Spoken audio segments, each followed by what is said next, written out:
I've been attached with the feeling of waking up with you by my side.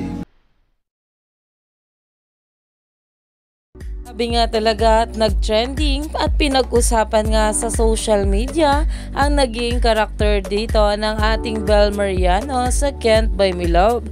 Dahil nga sobrang galing talaga ng ating Bel at talagang pang best actress nga talaga ang aktingan nito.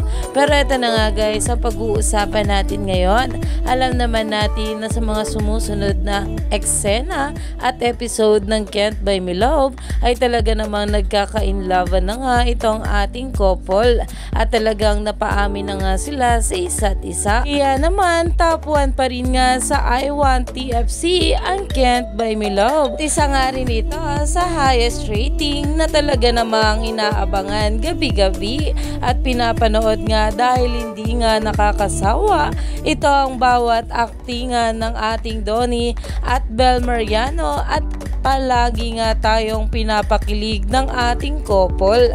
Kaya naman umani pa nga ito ng maraming komento at pinag-uusapan na dahil talaga namang itong ating Bel ay kahanga-hanga nga ang bawat galing nila dito. Kaya stay tuned lang tayo for more updates sa ating couple sa mga susunod pang ayuda.